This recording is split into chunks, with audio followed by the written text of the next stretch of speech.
साथियों, आज मैं आपसे किसी व्यक्ति, किसी संगठन या किसी चुनाव की नहीं, बल्कि एक विचार की बात करने आया हूँ। वह विचार है अम्बेडकरवाद।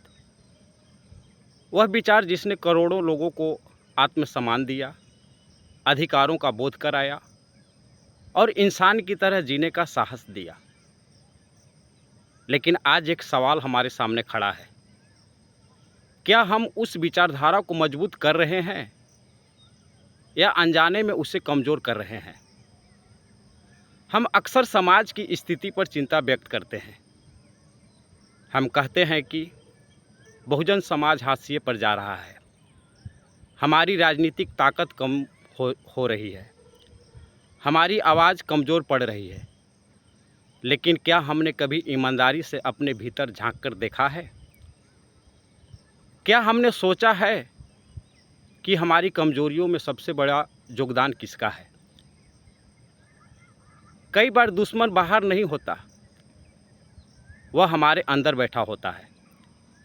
हमारे अहंकार, हमारे मतभेद और हमारी व्यक्तिगत महत्वाकांक्षाओं के रूप में।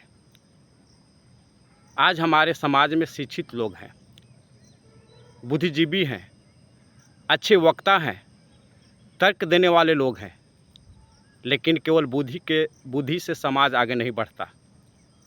उसके लिए एकता, अनुशासन और समर्पण भी चाहिए। यदि हर व्यक्ति स्वयं को सबसे बड़ा समझने लगे तो समाज का सामूहिक लक्ष्य पीछे छूट जाता है। डॉक्टर बाबा साहब अम्बेडकर ने हमें केवल अधिकार नहीं दिए, बल्कि एक रास्ता भी दिखाया। शिक्षित बनो, संघर्ष करो और संगठित रहो। ध्यान दीजिए, उन्होंने संगठन को शिक्षा और संघर्ष के बीच रखा था, क्योंकि बिना संगठन के ना शिक्षा की शक्ति टिकती है और ना संघर्ष सफल होता है। साथियों, हमें यह समझना होगा कि विचारधारा केवल भाषणों से जीवित नहीं रहती।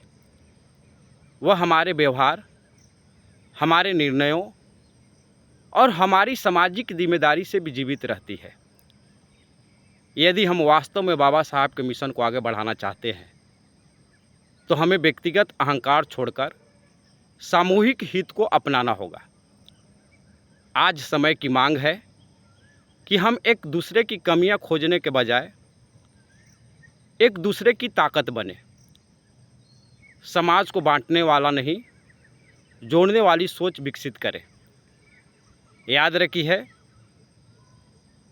इतिहास उन्हीं लोगों को याद रखता है जो अपने स्वार्थ से ऊपर उठकर समाज के लिए काम करते हैं। आइए संकल्प लें कि हम अम्बेडकरवाद को केवल नारों तक सीमित नहीं रखेंगे, बल्कि उसे अपने जीवन का मिशन बनाएंगे।